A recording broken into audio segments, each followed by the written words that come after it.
Oi, pessoal. A outra vez a gente falou sobre o solo rochoso. Hoje vamos falar sobre o solo com espinhos. Em Mateus capítulo 13, versículo 22, está escrito: que foi semeado entre os espinhos é o que ouve a palavra, porém os cuidados do mundo e a fascinação das riquezas sufocam a palavra e fica infrutífera.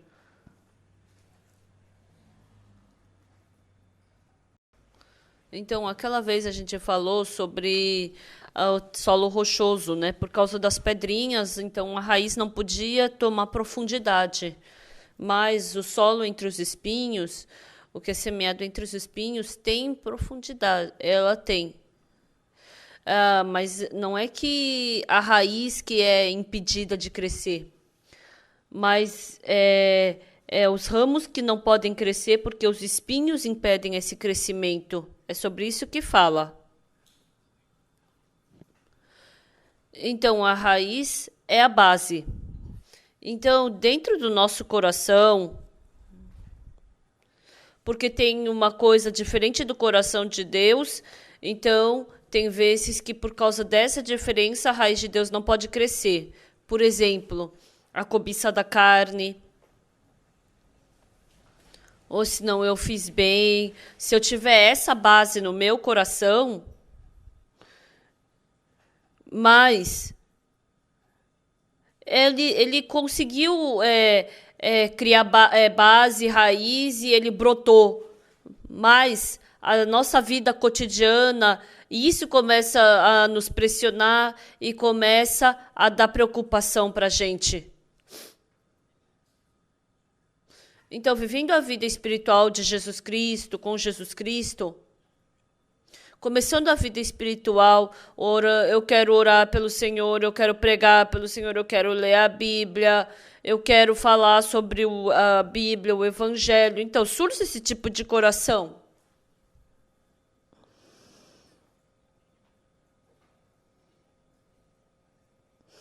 Em 1970, eu comecei o seminário. Naquele tempo, eu queria muito começar o seminário. Eu queria muito começar o seminário, mas eu não sabia como fazer esse seminário. Porque esse evangelho era uma coisa tão boa.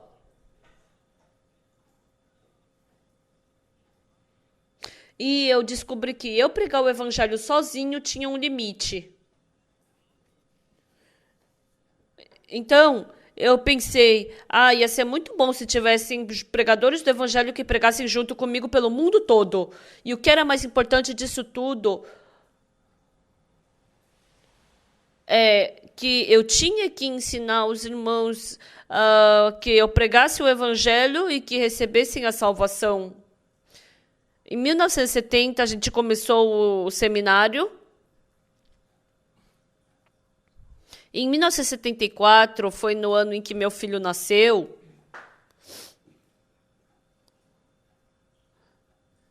Então, a nossa igreja naquele tempo era pequenininha, só tinha umas 20, 30 pessoas. E então eu tinha muito tempo livre. E naquele tempo eu acordava de manhã bem cedo e lia a Bíblia. E depois que eu tomava o café da manhã, eu lia a Bíblia a manhã inteira também. Em 1994, 75, 76, eu li muito os 5 livros de Moisés, né? Gênesis, Êxodo, Número, Levítico, Deuteronômio. E naquele tempo, eu, seguindo a Moisés, segui ele no Monte Sinai. E fui pelo caminho do deserto. Dentro do meu coração, eu me encontrei com ele. E também vi ele tirando água da rocha. Dessa mesma forma, o meu coração eu tive essa oportunidade de entrar nesses 5 livros de Moisés. Naquele tempo, Deus me concedeu muita graça. Depois disso, eu muitas vezes dei a explicação sobre o livro de Gênesis e eu gostava de fazer essa explicação de Gênesis. Esses 5 livros de Moisés, naquele tempo que eu descobri pela primeira vez que era tão legal e precioso. Então, eu lendo o livro de Gênesis, eu me aprofundava ali. Os 10 mandamentos de Êxodo, que estão em Êxodo, o tabernáculo, essas coisas, eu parecia que que sobravam no meu coração toda essa leitura.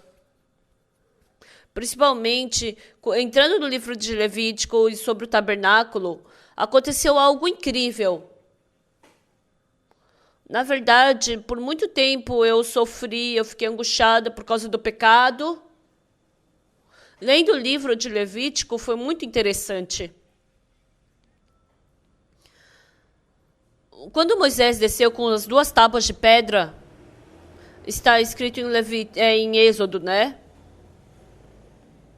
Então, ele trouxe as 2 tábuas dos 10 mandamentos. E eles ali embaixo estavam fazendo bezerro de ouro, estavam se prostrando para esse bezerro. Não terás outros deuses diante de mim. Não farás ídolos para ti. Eles já quebraram esses mandamentos. Então, o Moisés ele não sabia o que fazer. E então, ele pegou e quebrou essas 2 tábuas de pedra. E quando ele falou, sai, quem é do meu lado? Então, os levíticos saíram. Vocês peguem a espada e saiam para matar as pessoas. E eles pegaram e mataram 3.000 pessoas. E no dia seguinte, Moisés novamente subiu no Monte Sinai. E ele orou diante do Senhor Deus. Senhor Deus, por favor, perdoe-lhes o pecado. Ou se não, apague o meu nome do seu coração. O povo de Israel cometeu pecado contra ti. E mataram 3.000 pessoas. E ele não sabia como perdoar o pecado das pessoas. Então, eles tinham cometido pecado. E eles estavam junto com Deus. Mas eles não tinham o altar do holocausto, não tinha a bacia de bronze, não tinha nada. Veio os mandamentos, eles eram pecadores porque cometeram pecado, mas não tinha o altar do holocausto, não tinha arca para lavar o pecado deles. E na hora, Moisés chamou a Oliabe e Bezalel. E aí fizeram o altar do holocausto, bacia de bronze, incensário, candelabro, fizeram a mesa de pães e fizeram a arca.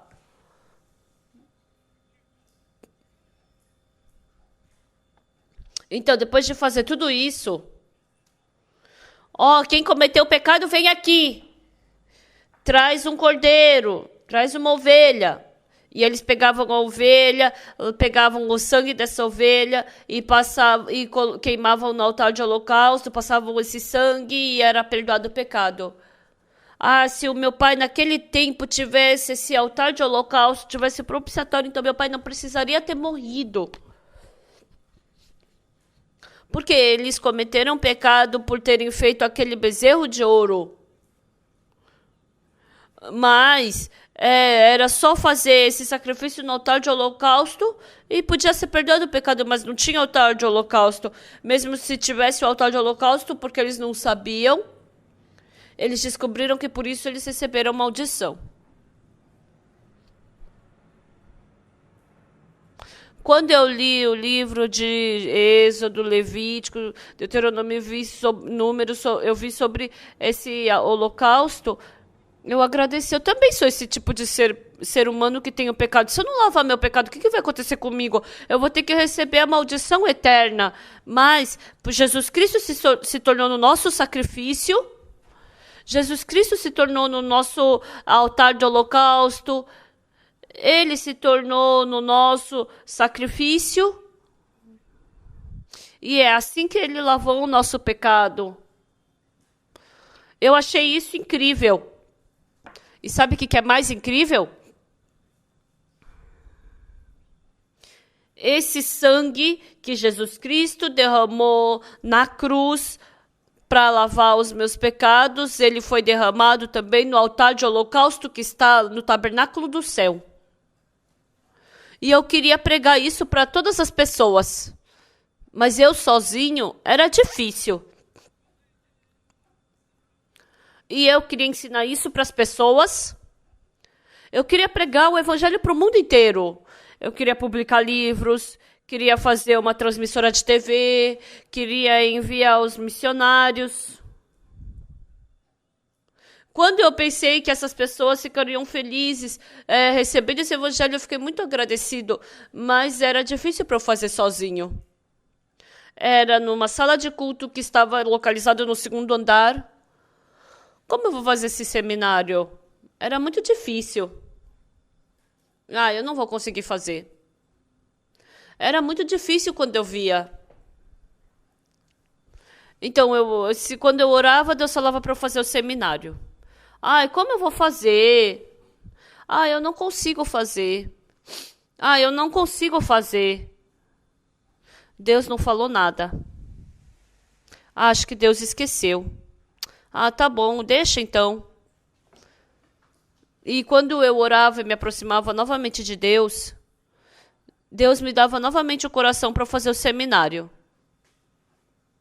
Deus estava falando para eu fazer o seminário, mas aquilo me dava muita preocupação. Como eu vou fazer o seminário? Nem tem muitos membros na igreja. Como eu vou reunir os estudantes, os seminaristas? Como eu vou fazer aqui nesse lugar pequeno? Mas dentro do meu coração, Deus me deu o coração de fazer o seminário e Satanás também, ao mesmo tempo, me deu um grande fardo para eu não começar o seminário. Então, várias vezes acontecendo isso, um dia eu decidi começar. Eu falei para os irmãos da nossa igreja que a gente queria fazer o seminário. E os irmãos se assustaram. O que é seminário? Como é que faz? E onde que eles vão comer? E onde que eles vão comer? Eles dormem aqui na sala de culto, eles comem aqui na sala de culto. Pastor, o senhor também sempre está passando fome. O que o senhor vai dar para os seminaristas? Na verdade, é uma coisa óbvia para os irmãos escutarem, né? Então, eu não comecei o seminário tendo todas as condições prontas. A gente passou muitas vezes fome junto, a gente teve muitas dificuldades juntos. Mas foi assim que a gente começou o seminário. Começou com 3 irmãs e 2 irmãos, 5 seminaristas. E assim as pessoas subiam ali de baixo. Então a mãe e a avó dos seminaristas vinham e atrapalhavam, falavam: o que vocês estão fazendo aqui? Vão embora. E veio a mãe de um seminarista. Onde que é a escola? É aqui. É aqui a escola? E onde você dorme? Aqui. E onde você come? É aqui. Então vamos embora. Que escola, o quê? Por causa dessas situações eu tive muitas dificuldades. Então no meu coração eu não gostava dessas coisas. Eu também queria ficar tranquilo. Eu também queria viver melhor. Eu também não queria que eles passassem fome. Mas eu não queria ter essa dificuldade. Eu tinha esse tipo de coração. Mas com esse coração eu não podia fazer. Então eu tive muita briga, luta no coração. Eu tive muita luta no coração. Quando eu comecei o seminário, eu não comecei porque eu tinha condição ou porque eu tinha alguma coisa para fazer. Eu comecei porque Deus me deu esse coração. Eu pensei que Deus só tinha mandado eu começar e tinha ido embora, mas depois de alguns meses eu orava e de novo vinha o coração, ter que fazer seminário. Não, Deus, eu não consigo fazer. Como é que eu vou fazer isso? Não, eu não consigo fazer isso. Qualquer pessoa pode fazer, mas eu não consigo. Não, não dá. E de novo Deus silenciosamente falava: Ah, Deus está mandando fazer. E depois de um tempo, novamente, Deus falava: seminário. E eu perdi diante de Deus. E eu comecei o seminário. Mas a dificuldade não eram uma ou duas. A maior dificuldade eram os seminaristas. Os seminaristas falaram o quê? Ah, desse jeito, será que o nosso pastor não vai se corromper? Os seminaristas não pensavam que eles não estavam conseguindo ter vida espiritual, mas eles queriam me segurar. Quando eu mandava eles saírem para pregar, eles ficavam ao redor do rio somente pensando, conversando sobre mim. Muitas vezes aconteceu isso. Ah, isso daqui. Eu pensava, nossa, ele vai se tornar um ser humano. Eu ficava bravo, eu queria expulsar todo mundo. Muitas vezes aconteceu isso. Mas uma verdade entre todas as coisas. Dentro de mim, esse espinho, a preocupação do mundo, venceu a preocupação do mundo. Não é que não existia. Mas se isso me vencesse, se isso me pressionasse, então eu não poderia fazer nada. Então isso não podia me deixar fazer nada. Mas quando eu olhava para Deus, isso não era problema. Então era um dia de manhã. Então eu não sei por que eu acabei brigando com a minha esposa. Eu briguei com a minha esposa e eu estava muito chateado. Qual era o motivo de eu gostar do seminário? Se fosse antigamente outra pessoa, eu poderia comer e descansar, mas os seminaristas estavam assim, sem fazer nada depois do café da manhã, então eles tinham que abrir a Bíblia e ler. E naquele dia, eu pensei, eu não vou mais conseguir continuar com isso. Hoje eu vou terminar com esse seminário. Mas como eles vieram para a aula de seminário, eu ia sentar e ia falar para eles que ia terminar com tudo. Eu queria falar que eu ia terminar com tudo. E aí eu via cada irmão. Aquele irmão largou o seu bom emprego e entrou no seminário. Aquele irmão brigou com o pai e acabou vindo para o seminário. Aquele irmão, ele abandonou tudo para vir para o seminário. Mas eu falar que vou acabar com o seminário, então parecia uma coisa muito cruel contra os irmãos. Então, a partir de hoje, vamos acabar com o seminário, então todo mundo volta para sua casa. Eu tinha que falar isso, mas era tão cruel deles escutarem que eu não podia falar. E eu pensei que eles iriam se decepcionar. Por isso eu falei, eu vou só falar por 1 hora e depois vou acabar. Aí a primeira hora era estudar a Bíblia. Eu queria ensinar a Bíblia, mas não surgiu um coração de querer ensinar a Bíblia. E eu estava lendo Gênesis. Aí eu falei, cada um lê um versículo. E os irmãos, cada um lê um versículo. E eu realmente não estava sem nenhum coração de pregar a palavra. Aí cada um fechou os olhos e meditou. E eu falei, quem quiser apresentar aquilo que meditou, pode apresentar. E eu estava sentado, de olhos fechados. E os irmãos, cada um deles saiu para apresentar. E justo naquele dia, nossa, todo mundo falou um monte de besteira, apresentou um monte de coisa assim, nada a ver. Nossa, esses bobos, como essa palavra quer dizer isso? E eu, ai, deixa. Aí outro veio e começou a falar coisas nada a ver, completamente nada a ver. Eu fiquei muito bravo. Eu me levantei na hora. Como essa palavra quer dizer isso? Nossa, você realmente é mágico. Como você pôde perceber dessa forma? Eu fiquei bravo. Essa palavra não é assim, aqui na Bíblia está escrito assim. Ai, vocês, pessoas que me deixam agoniadas. Como isso quer dizer isso? E por uma hora eu comecei a falar sozinho. E depois de uma hora, chegou a próxima hora e tudo foi resolvido. E depois que acabou tudo isso, a manhã inteira eu preguei para eles. Sabe o que foi interessante? Depois que eu acabei de pregar sobre a Bíblia, o meu coração é que ficou decidido. Que foi resolvido. Ah, pregando a palavra tem essas dificuldades. Como não vai ter esse tipo de dificuldade? Até algumas horas atrás, um grande problema estava pressionando o meu coração, mas isso não se tornou problema nenhum. E aí eu fui para casa. Eu estava muito feliz. E a minha esposa ainda estava cabisbaixa, bicuda. Eu fiquei com pena da minha esposa.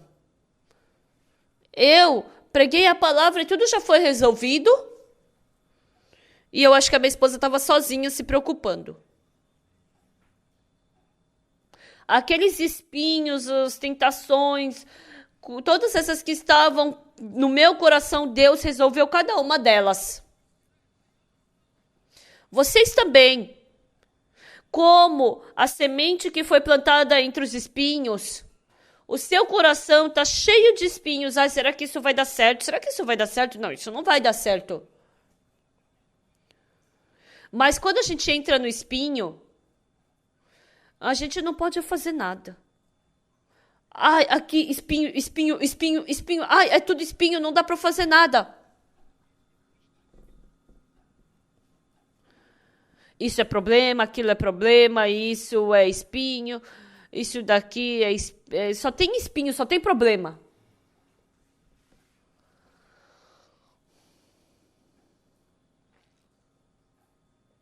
Mas Jesus Cristo falou que ia mandar as suas ovelhas para esse tipo de lugar. Então, ele dá força, poder para a gente vencer esses espinhos. Ele falou que ia mandar as ovelhas no meio de lobos. Mas porque Deus ama os lobos? Ó, lobo, então eu vou mandar uma ovelha por dia, então você come bem e se sustenta bem, tá bom? Então vocês acham que por isso que ele mandou as ovelhas no meio de lobos? Jesus Cristo falou, olha bem, tá cheio de lobos ali, não tá? Então vai uma ovelha para lá. E vamos ver quem vai vencer, ó, as ovelhas ou os lobos. Com certeza a ovelha entrou no meio de lobos, né? Então, com certeza, as ovelhas têm que morrer, não é? Então, o lobo vai ter que comer a ovelha. Vai ter que comer toda a carne e só deixar os ossos. E o que vai acontecer? O que vai acontecer? Os lobos estão morrendo. Oh, as ovelhas estão vencendo. As ovelhas estão sobrevivendo. Olha bem. Saul queria matar Davi. Saul é como lobo e Davi como ovelha. E vejam bem quem vai morrer, se é o Saul ou o Davi. Parece que é o Davi que vai morrer, mas ele não vai morrer. Olha bem. Davi não morreu. Saul é quem morreu. Olha isso. Olha aqui, olha aqui. Quem está ganhando, a ovelha ou o lobo? Quem está ganhando, Deus? É Jesus Cristo ou Satanás? Então, se tiver espinho, tem, e daí? Deus é que, Jesus Cristo, o Senhor é quem vai resolver tudo. Eu acredito piamente. O Senhor Jesus, ele usou uma coroa de espinhos. E sabe por que ele usou essa coroa de espinhos? Quando a gente vê no livro de Gênesis, depois que Adão comeu do fruto, ele falou que a terra nasceria espinhos e abrolhos. Então, o resultado das pessoas que estão contra Deus é espinhos e abrolhos. Por que Jesus Cristo utilizou uma coroa de espinho na cruz? Porque ele acabou com os espinhos na cruz. Esses espinhos e abrolhos da terra tem na terra para quê? Para nos machucar. Mas Jesus Cristo, utilizando a coroa de espinho, tudo aquilo que tinha que nos espetar, todo o sofrimento que nós tínhamos que passar, toda a tristeza que nós tínhamos que passar, ele já acabou com tudo.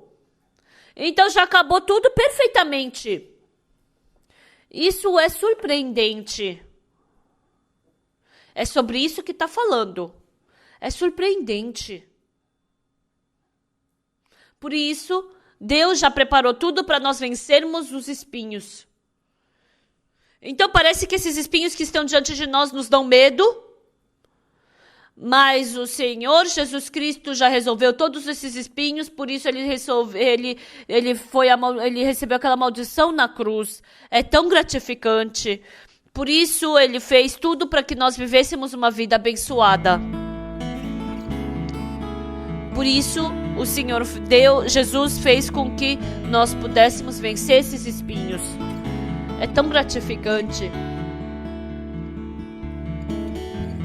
É tão abençoado a gente poder servir Jesus Cristo dentro do Evangelho. Muito obrigado. Até a próxima. Tchau.